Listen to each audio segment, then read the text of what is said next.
Hey cousins, welcome back to another video, and in this video we're going to be recapping Compact House episode 2 season 2. Now y'all, I'm tired, it's 3 o'clock in the morning, but we're going to get it. So boom, this episode starts off with everybody looking for a room, okay? Same thing as last season, everybody looking for a room, people stating that they don't want to share a room with this person, that person. Nadia is basically telling them this season they get to pick a room. So everybody is standing around having a conversation or whatever. And so Nadia lets everybody know that later on they're having a bonfire where they're going to put everything on the floor, basically. So Nadia starts naming the people that, they got issues with, Naima being one. She was basically saying that people was popping it on the internet and, they want to address it. One thing that I noticed with Nadia and her pets, they don't know how to let things go. So basically, once you get on Nadia's bad side, you're always on Nadia's bad side. Hence the why Naima is not in the house anymore. So Nadia said that she created this bonfire due to the fact that a lot of things were said on the internet, and she don't want nobody walking around with secret animosity. So they just want to put everything on the floor so they can leave everything alone. Eli felt like the bonfire was a good idea so everybody could get everything out and, people could take heed to everybody's feelings. Elijah also feels like that the bonfire made everybody closer. So everybody out there, they laughing, they giggling, they having fun. So Miss We Could Go Band for Band, We Could Go House for House begins the meeting. She starts off by saying their house almost crumbled. She was like, but every house has to go through things. She was like, but they made it out. So tell me why the band lady decides that she wants to tell everybody that Kita and Eli had gotten into it. And I'm like, girl, what? What happened? So Kita decides that she wants to explain her side first. So girl, Kita said that basically they was all at Nadia's apartment or whatever. She wanted to watch TV, but Elijah wanted to go play the game. She claims that she had the TV first. Elijah came and he basically started plugging his game up, basically turning the TV off of what she was watching, and so they started going at it. So let me break it down for y'all. What it sounds like to me is that Eli feels like he's privileged due to the fact that he was laying Rod on Nadia. So he feels like he's Big D Elijah, so he feels like he's running things. So what he says goes in so many words, and Kita wasn't going for that. So I'm like, girl, tell me more. Like, keep it going. So she like, yeah. She like, after he pushed her, she went and she turned the breaker off. Y'all know once the breaker goes off, everything goes off. Lights, Wi-Fi, everything. So I'm like, city girl's up 1,000. Because y'all know Kita talk like she just thinks she a city girl. I don't know. That's just my assumption, y'all. I'm just assuming. Don't mind me. But girl, anyway, I'm guessing everybody made her turn the breaker back on because everything went off and everybody, was affected by the Wi-Fi being off. So yeah, she turned it back on, and when she turned it back on, Eli went back to the TV. So then Kita grabs his HDMI cord and she breaks it by yanking it out the TV. So, oh Lord, why she do that, girl? Why Eli grabbed her wig off her head? So Kita proceeds to put her wig back on. She stated that she had to get her hair done anyway, so it wasn't about nothing, okay? So then she tried to swing on him, but she missed because he moved or whatever. So then she took her plate of spaghetti and threw it at him. And he had on all white. So y'all know it went down, right? Eli then takes her wig off again and puts it in the toilet. Girl, I said, Elijah, I know you didn't. So then Kita takes his PS5 and hangs it over the banister. And she was going to drop it, but everybody told her not to, so she didn't. So baby Eli wasn't going for that. He was like, first of all, you're not telling the story the right way. And so he says that, first of all, Kita took the PlayStation first and hung it over the banister. Then he took her wig and threw it in the toilet. Key vouched for that by saying, no, you're not telling it in the right order. So I'm like, okay, clock it. So the band lady cuts them off by saying, basically, it sounds like a brother and sister argument in so many words, but I don't think so. I say that because of this. I think that Eli peeps them going around the house bullying people, right? And he feels like they're not going to do that to him, right? So, of course, he's not going to play with him. On top of that, Kita is always getting Zay on a guy, so he wants for Kita to get Zay on him type shit. So then the band lady proceeds to ask Eli if he apologized, and he was like, yeah, I apologize. He was like, Kita, you my man, in my Raw G's voice. So then she asked Kita if she apologized for throwing the spaghetti at him, and she made this face like, girl, how old are you? Anyway, it sounds like they're like 5 and it's 6. So if things couldn't get worse, then Manny proceeds to tell him to hug it out. And Eli turns around and says, oh, I got to hug it out with her? And it's just like, you ain't got to hug it out with nobody. You ain't got to do nothing. You grown. But boy, you go on over there and do what your master told you to do. So band lady then proceeds to say, basically the same day that all that happened was the same day that they fought Kayla. And so Eli was frontline, and it's just like, girl, he was there to protect you, Nadia. That's it. So then we meet the replacements. So first we start with KP. I like KP. Quick story.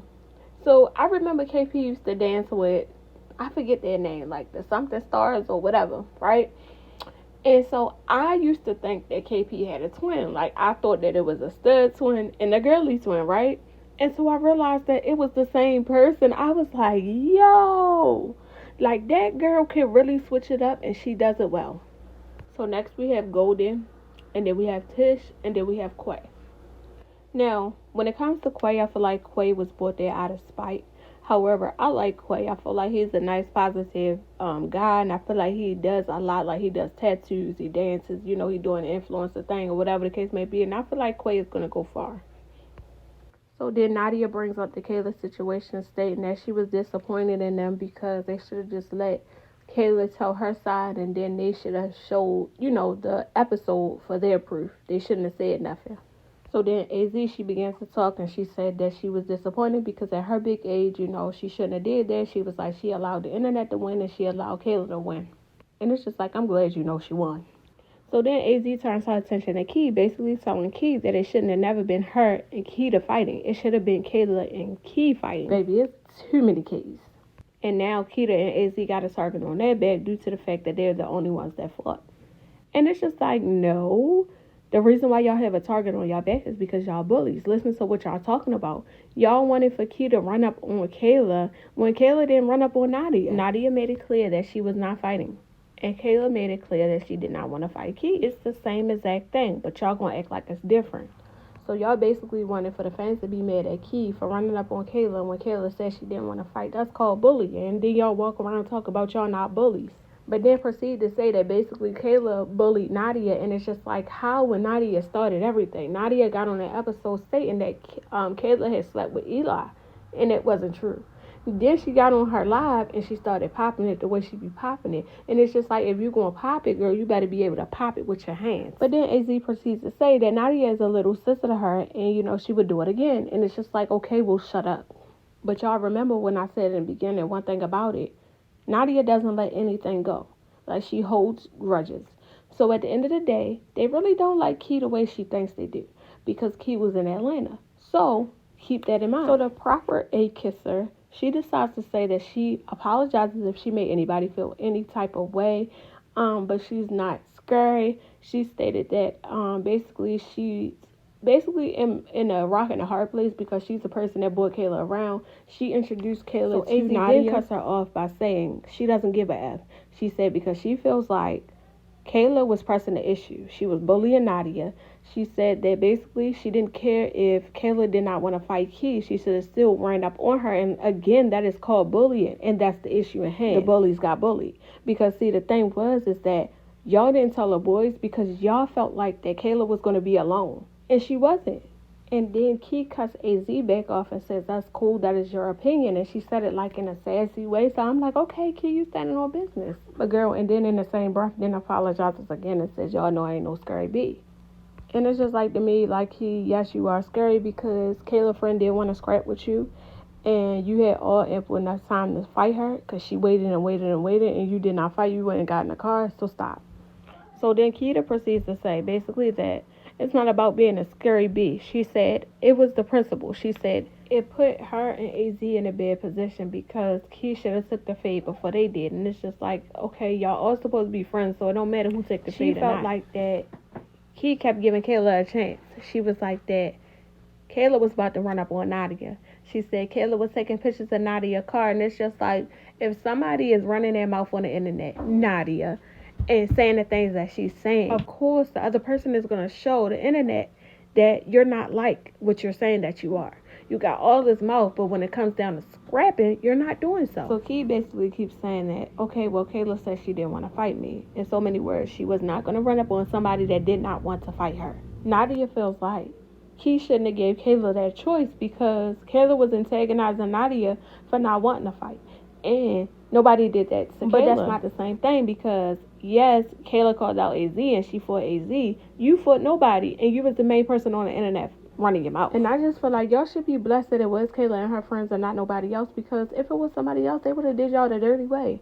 And it's just like, y'all are big bullies. And it's just like this episode, the other episode, the next episode, the other episodes, the ones before that one, the ones after that one, it's going to basically show that. Nadia is using y'all for her benefits only, and she's the only one winning in this whole situation. Y'all gotta be bodyguards, y'all gotta be lap dogs, y'all gotta give her 15%. Y'all also out here looking like bullies. And what happens with that is people on the street will start testing y'all hands. Manny then asked, why didn't they tell the boys that they were going to go fight? And so Nadia was like, because she didn't want them to stop it. She said it's like she helped Kayla because she wanted better for Kayla, but after they was going back and forth on the internet, she created some type of hate in her heart for Kayla. So when she asked to fight, she was really on it. And it's just like, you wasn't doing nothing. So then Keita proceeds to say that basically Kayla kept asking for the fade 50 times a day. And it's just like, as she should, because Nadia got on Messy Marge, and it's recorded. It's like, y'all seem to forget. Nadia got on Messy Marge and told the girl to shut the F up in front of everybody. And so, of course, after that, she asked her, did she need that? So then Eli and Ke get to talking about how Zay put his hands on a woman. So Eli feels like, you got to think about things before you do so. He said you got to think about your image. There's cameras around. You just can't do that. He feels like it was an excuse because they all seen out of your windows. On top of that, when they got to the gas station where Kayla and her friend was, Kayla ran up on AZ again and she snuck her. And it's just like, whether she snuck her or not, she wasn't going to win that. So just stop. On top of that, here we go with the excuses, girl. She was like, AZ just had an asthma attack. AZ hand was swollen. So that's the reason why Keita jumped in. So then Ke says from the footage, all Zay sees is the girl trying to run and go grab Keita. And it's just like, as she should, she's a woman. And she sees them jumping her friend. Duh. But Ke is basically saying that's the reason why Zay put his hands on that woman. And it's just like, Ke, stop lying. Anyway, the reason why Zay put his hands on that woman is because they knew they was defeated. They knew that Kayla and her friends, they punked them. So they couldn't go out like that. Their pride was hurt. Especially Zay. They talked all that stuff. They got to that fight. They thought Kayla was going to be alone. They thought that when everything went down and everything was said and done, that they was going to come out on top, and that's not what happened. So then Nadia proceeds to say if that stud would have beat Zay up, it would have been a different story. And it's just like, it's impossible. A stud is a woman, dummies. Like, what do y'all think, that studs have this extra strength? Keita said if a stud was beating up y'all mama, y'all would feel some type of way. And it's just like, no, I wouldn't, because she's a woman. And it's just like, it's no excuse at the end of the day. Y'all knew y'all could not beat them, so y'all had to jump them. And that's fine. Say that. But don't keep making up no excuses because y'all look crazy. So now you got Zay talking about basically he hit a woman behind another woman that he loved. And it's just like, granted, got it, okay? But why hit a woman if it's a whole bunch of women out there fighting already? Make it make sense.